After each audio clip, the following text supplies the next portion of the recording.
ಒಂದು ಕಡೆ ಪೊಲೀಸರು ತನಿಖೆ ನಡೆಸ್ತಾ ಇದ್ದಾರೆ, ಇನ್ನೊಂದು ಕಡೆ ಸಿಐಡಿ ಅಧಿಕಾರಿಗಳು ಕೂಡ ತನಿಖೆಯನ್ನ ಚುರುಕುಗೊಳಿಸಿದ್ದಾರೆ. ಚಿನ್ನಸ್ವಾಮಿ ಸ್ಟೇಡಿಯಂನ ಸಿಬ್ಬಂದಿಯೇ ಮೊದಲ ಟಾರ್ಗೆಟ್. ಘಟನೆಯ ಬಗ್ಗೆ ಸಂಪೂರ್ಣ ಮಾಹಿತಿಯನ್ನ ಸಿಐಡಿ ಅಧಿಕಾರಿಗಳು ಕಲೆ ಹಾಕ್ತಾ ಇದ್ದಾರೆ. ಸಿಬ್ಬಂದಿ ಹೇಳಿಕೆಯಲ್ಲಿ ಕೆಎಸ್ಸಿಎ ನಿರ್ಲಕ್ಷ್ಯ ಇದ್ರೆ ಸಂಕಷ್ಟ ಫಿಕ್ಸ್ ಆಗುತ್ತೆ. ಈಗಾಗಲೇ ಸಿಐಡಿ ಕೈ ಸೇರಿದೆ. ಸ್ಟೇಡಿಯಂ ಸುತ್ತಲಿನ ಸಿಸಿಟಿವಿ ಫುಟೇಜ್ಗಳು, ಕಾಲ್ ತುಳಿತದ ಬಗ್ಗೆ ಎಲ್ಲ ಆಯಾಮಗಳಲ್ಲಿ ಸಿಐಡಿ ಕೂಡ ತನಿಖೆಯನ್ನು ಮಾಡ್ತಾ ಇದೆ. ಯಾರದ್ದು ತಪ್ಪು ಇಲ್ಲಿ? ಒಂದು ಕಡೆ RCB ಮ್ಯಾನೇಜ್ಮೆಂಟ್ ಇದೆ, KCA ಇದೆ. RCB ಮ್ಯಾನೇಜ್ಮೆಂಟ್ ಇದ್ದ ತಪ್ಪು ಅಂತ ಹೇಳಿದ್ರೆ ಏನು ತಪ್ಪು, KCA ತಪ್ಪು ಅಂದರೆ ಏನು ತಪ್ಪು? ಶಿವು ಇದ್ರ ಬಗ್ಗೆ ಡೀಟೇಲ್ಸ್ ಅನ್ನು ಕೊಡ್ತಾ ಹೋಗ್ತಾರೆ. ಲೈವ್ನಲ್ಲಿ ಜಾಯ್ನ್ ಆಗ್ತಾರೆ ಶಿವು. ಇದರಲ್ಲಿ 2-3 ಜನ ಇದ್ದಾರೆ. ಒಂದು ಕಡೆಯಿಂದ ಸರ್ಕಾರ ಇದೆ, KCA ಇದೆ, RCB ಇದೆ. ಒಂದು ವೇಳೆ RCB ತಪ್ಪು ಮಾಡಿದರೆ ತಪ್ಪೇನು, KCA ತಪ್ಪು ಮಾಡಿದರೆ ತಪ್ಪೇನು? ಈಗ ತನಿಖೆ ಸ್ಟೇಟಸ್ ಏನು ಅಂತ?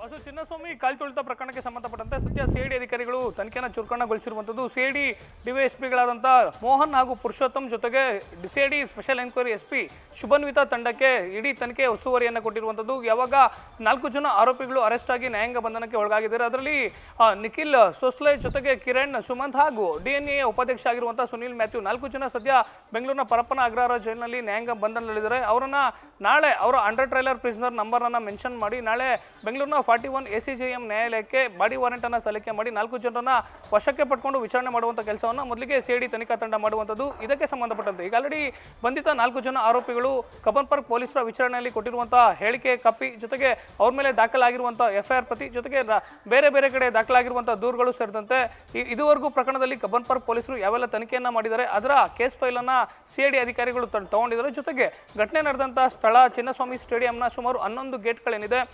ಚಿನ್ನಸ್ವಾಮಿ ಸ್ಟೇಡಿಯಂನ 22 ಗೇಟ್ಗಳ ಪೈಕಿ ಅವತ್ತಿನ ದಿನ ಜೂನ್ 4ನೇ ತಾರೀಕು ಮಧ್ಯಾಹ್ನ 3:10 ಸುಮಾರಿಗೆ ಕೇವಲ 3 ಗೇಟ್ಗಳನ್ನು ಓಪನ್ ಮಾಡಲಾಗುತ್ತೆ. ಗೇಟ್ ನಂಬರ್ 19, 21 ಹಾಗೂ 22. ಈ ಪೈಕಿ ಸುಮಾರು 11 ಗೇಟ್ಗಳ ಬಳಿ ಕಾಲ್ ತುಳಿತ ಆಗಿರುವಂಥದ್ದು. 11 ಗೇಟ್ಗಳ ಬಳಿ ಹೋಗಿ ಅಲ್ಲಿ ಸ್ಥಳದ ಪರಿಶೀಲನೆ ಮಾಡುವಂಥ ಕೆಲಸವನ್ನು ಆಲ್ರೆಡಿ ಸಿಐಡಿ ತನಿಖಾ ತಂಡ ಮಾಡಿರುವಂಥದ್ದು ಒಂದು ಕಡೆ. ಮತ್ತೊಂದು ಕಡೆ ಇಡೀ KCA CCTV ಫುಟೇಜ್ ಅನ್ನ ವಶಪಡಿಸಿಕೊಳ್ಳುವಂಥ ಕೆಲಸವನ್ನ ಸಿಐಡಿ ಅಧಿಕಾರಿಗಳು ಮಾಡಿದ್ದಾರೆ. ಅಂದ್ರೆ ಸ್ಟೇಡಿಯಂನ ಒಳಗಡೆ ಬರುವಂಥ ದೃಶ್ಯಾವಳಿಗಳಾಗಿರ್ಬೋದು, ಸ್ಟೇಡಿಯಂನ ಒಳಭಾಗದ ದೃಶ್ಯಾವಳಿಗಳು ಜೊತೆಗೆ ಎಕ್ಸಿಟ್ನ ದೃಶ್ಯಾವಳಿಗಳನ್ನು ಈಗ ಆಲ್ರೆಡಿ ದಾಖಲು ಮಾಡುವಂಥ ಕೆಲಸವನ್ನು ಸಿಐಡಿ ಅಧಿಕಾರಿಗಳು ಮಾಡಿದ್ದಾರೆ. ಮತ್ತೊಂದು ಕಡೆ ಗಾಯಾಳುಗಳ ಹೇಳಿಕೆಯನ್ನು ಪಡ್ಕೊಳ್ಳುವಂಥ ಕೆಲಸವನ್ನು ಕೂಡ ಸಿಐಡಿ ಅಧಿಕಾರಿಗಳು ಮಾಡಿದ್ದಾರೆ.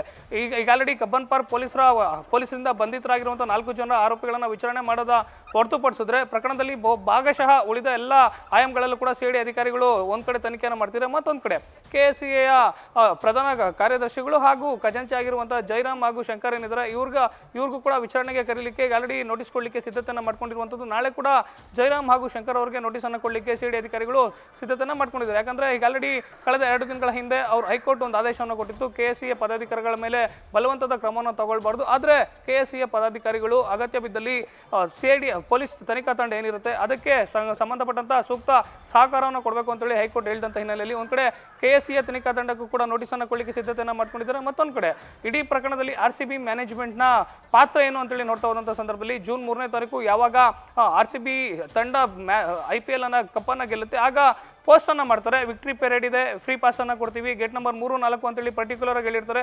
ಎಲ್ಲ ಆಯಾಮಗಳಲ್ಲೂ ಕೂಡ ಸಿದ್ಧತೆ ತನಿಖೆನ ಮಾಡಲಿಕ್ಕೆ ಸದ್ಯ ಸಿಐಡಿ ತನಿಖಾ ತಂಡ ಸಿದ್ಧತೆಯನ್ನು ನಡೆಸಿರುವಂತದ್ದು. Okay, thank you Shivu. News first ನಿರ್ಭೀತಿಯಿಂದ ನಿಮ್ಮ ಪರವಾಗಿ.